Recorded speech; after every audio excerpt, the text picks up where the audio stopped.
এই জায়গায় দাঁড়িয়ে ভারত কি অবস্থান নেবে? ভারত কিন্তু এই দুটো দেশেরই কম বেশি এক প্রকার প্রতিবেশী বলা চলে, নেভাল অর্থাৎ সামুদ্রিক দিক থেকে।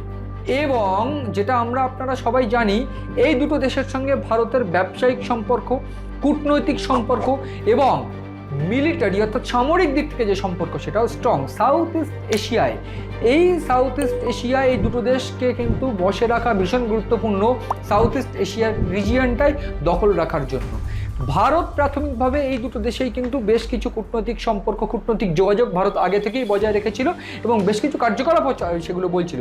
কিন্তু এই মুহূর্তে দাঁড়িয়ে আমরা কম বেশি সবাই জানি যে এই দুটো দেশেই কিন্তু ভারতের তরফ থেকে বহু ট্যুরিস্ট বা ভ্রমণ ক্ষেত্রের যে যোগাযোগ বা ট্যুরিজম সেটা কিন্তু বেশ শক্তিশালী, বা বহু ট্যুরিস্ট কিন্তু এই কম্বোডিয়া বা থাইল্যান্ডে বেড়াতে যায়।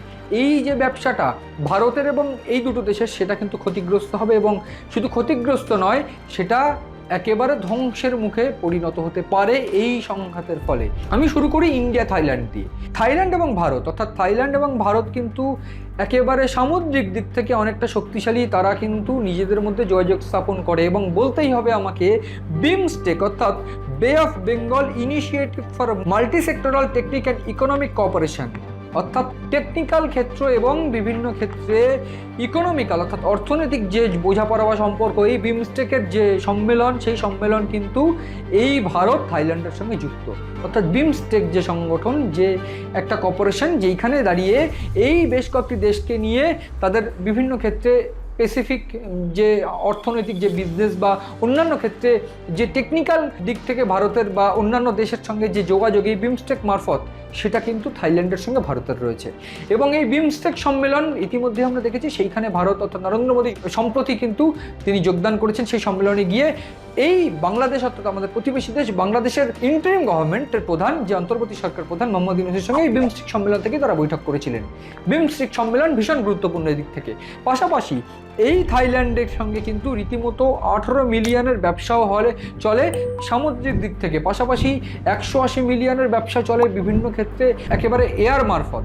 এইটা কিন্তু ভীষণ গুরুত্বপূর্ণ, এই ব্যবসাটা ভীষণ গুরুত্বপূর্ণ। পাশাপাশি ইন্ডিয়া এশিয়ান যে সম্পর্ক অর্থাৎ ভারতের সঙ্গে এই সাউথ ইস্ট এশিয়ার যে রিজিয়ন, সেই রিজিয়নের সঙ্গে সম্পর্কের দিক থেকে থাইল্যান্ড গুরুত্বপূর্ণ। তার কারণ ইতিমধ্যেই ভারত বেশ কিছু প্রজেক্টে থাইল্যান্ডে টাকা দিতে শুরু করেছে, বেশ কিছু প্রজেক্ট ভারতের টাকায় তৈরি হতে শুরু করেছে। তার মধ্যে ইন্ডিয়া, মায়ানমার, থাইল্যান্ড এই যে রাস্তা, এই যে হাইওয়ে, ইন্ডিয়া, মায়ানমার, থাইল্যান্ডের যে ট্রিল্যান্ড যে হাইওয়ে, এই তিনটে দেশের মধ্যে থেকে একটা হাইওয়ে ভারত কিন্তু প্রস্তুত করতে চলেছে বা ভারত কিন্তু লগ্নি করে ফেলেছে প্রায়।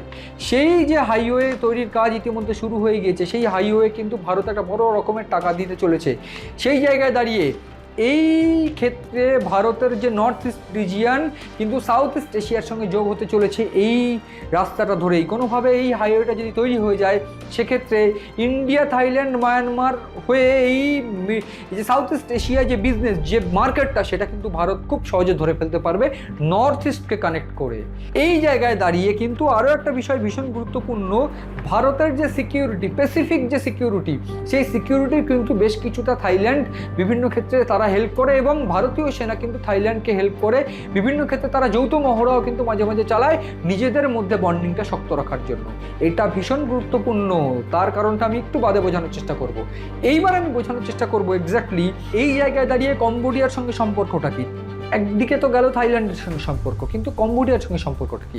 কম্বোডিয়ার সঙ্গে সম্পর্ক ভারতের আরও নিবিড়। তার কারণ ভারতের সঙ্গে কম্বোডিয়ার সেনাদের যে যোগাযোগ, সেটা কিন্তু আরও শক্তিশালী এবং ভারত এবং কম্বোডিয়া এই দুটো দেশ নিজেদেরকে কিন্তু কখনো কখনো, বেশিরভাগটা ভারতের তরফ থেকে ডিফেন্স সাপোর্ট কিন্তু ভারত দিয়ে থাকে। পাশাপাশি 3 থেকে 400 মিলিয়ন ডলারের ব্যবসা কিন্তু ভারত এই কম্বোডিয়ার সঙ্গে করে এবং কম্বোডিয়াও কিছু কিছু ক্ষেত্রে ভারতকে বিভিন্ন জিনিস রপ্তানি করে। এছাড়া ভারত কিন্তু বিশেষ কিছু কারণে, কূটনৈতিক কারণে বা বলা ভালো জিওপলিটিক্যাল কারণে ভারত কিন্তু ব্যবসা বাড়াতে চাইছে বা ইনভেস্টমেন্ট বাড়াতে চাইছে এগ্রিকালচার, টেক্সটাইল বা বিভিন্ন ক্ষেত্রে। এই কৃষি বা বিভিন্ন ক্ষেত্রে শিল্প বা কেন বস্ত্র সামগ্রী বা এই ক্ষেত্রগুলোতে কেন এই কম্বোডিয়ার উপর ভারত ব্যবসা বাড়াতে চাইছে বা ইনভেস্টমেন্ট বাড়াতে চাইছে, এর একটা গভীর জিওপলিটিক্যাল কারণ আছে। কারণটা কি? আমরা কম বেশি সবাই জানি সাউথ ইস্ট এশিয়ার একেবারে শক্তিশালী দেশ এই কম্বোডিয়া এবং কম্বোডিয়ার সঙ্গে চীনের যোগাযোগ আরও শক্তিশালী, বলা ভালো ভারতের থেকে শক্তিশালী। এবং কম্বোডিয়ার সঙ্গে বেজিংয়ের সম্পর্ক যতটা শক্তিশালী, ঠিক সেই দিক থেকে কম্বোডিয়াকে কিন্তু বেজিং অর্থাৎ চীন গ্রিপে রাখার চেষ্টা করেছে বিভিন্ন দিক থেকে, বিভিন্ন রকম ইনভেস্টমেন্ট করে। এবং সেই ইনভেস্টমেন্টের উপর দাঁড়িয়ে এইবার সেই ইনভেস্টমেন্ট এবং সেই সম্পর্ক কিছুটা ঘাটতি হতে শুরু করেছে এই কম্বোডিয়ার সঙ্গে চীনের। এবং সেই জায়গাটাই ভারত চাইছে কোনোভাবে কম্বোডিয়াকে নিজের গ্রিপে রাখলে সাউথ ইস্ট এশিয়ার যে রিজিয়নটা, সেই রিজিয়নটায় এই দুটো দেশের যে শক্তিশালী হাত যদি ভারতের সঙ্গে তাহলে থাকে, তাহলে চীনের কিন্তু কিছুটা চীন ব্যাকস্টেপে যাবে। এই একটা জিওপলিটিক্যাল কারণ কিন্তু অবশ্যই ভারত মাথায় রাখছে। এবং এই জায়গায় দাঁড়িয়ে ভারত ডিরেক্টলি কোনোভাবে কারোর পক্ষও নিতে পারছে না। এবং ভারত ইতিমধ্যেই শান্তির বার্তা ইতিমধ্যেই তাদের পাঠিয়েছে ভারতের তরফ থেকে, অর্থাৎ নরেন্দ্র মোদীর তরফ থেকে পরিষ্কার করে কিন্তু এই বিষয়টা ইতিমধ্যে আলোচনা হয়েছে, গোপন আলোচনা কিন্তু ভারতের সঙ্গে বিভিন্ন ক্ষেত্রে রাজনাথ সিং রয়েছেন কেন্দ্রীয় প্রতিরক্ষা মন্ত্রী বা ডিফেন্স যারা এক্সপার্টরা রয়েছেন তাদের সঙ্গে কিন্তু ইতিমধ্যে আলোচনা সম্পন্ন হয়েছে বলে খবর।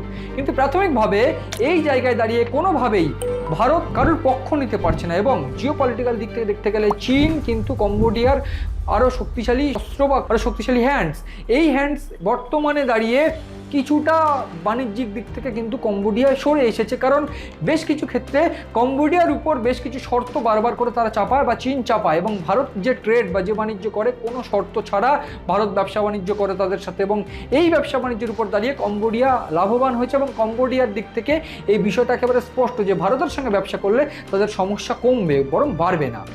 এবার এই রিজিয়নটা কোনোভাবে ভারত হাতছাড়া করতে চাইছে না বলে বিভিন্ন ক্ষেত্রে এই থাইল্যান্ড, মায়ানমার এবং ইন্ডিয়ার তরফ থেকে যে হাইওয়ে, যে হাইওয়েটা এই তিনটে দেশ মিলিয়ে করা হচ্ছে, সেই হাইওয়েটা হয়ে গেলে কম্বোডিয়ার কিন্তু ব্যবসা করা সহজ হবে।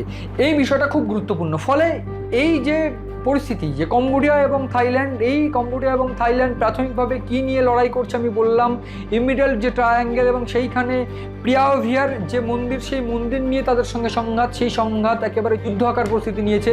তারা ইতিমধ্যে যুদ্ধ বিমান নিয়ে হামলা করেছে, তাদের নিজেদের দেশের মধ্যে ঝামেলা শুরু হয়েছে। ভারত ইতিমধ্যেই যে অবস্থান সেটা কিন্তু নিতে শুরু করেছে, বা ভারতের তরফ থেকে কী অবস্থান নেওয়া উচিত সেটাও আমি বুঝিয়ে দিলাম পরিষ্কারভাবে। এই সংঘাতের উপর দাঁড়িয়ে ট্যুরিজম কিন্তু ক্ষতিগ্রস্ত হতে পারে।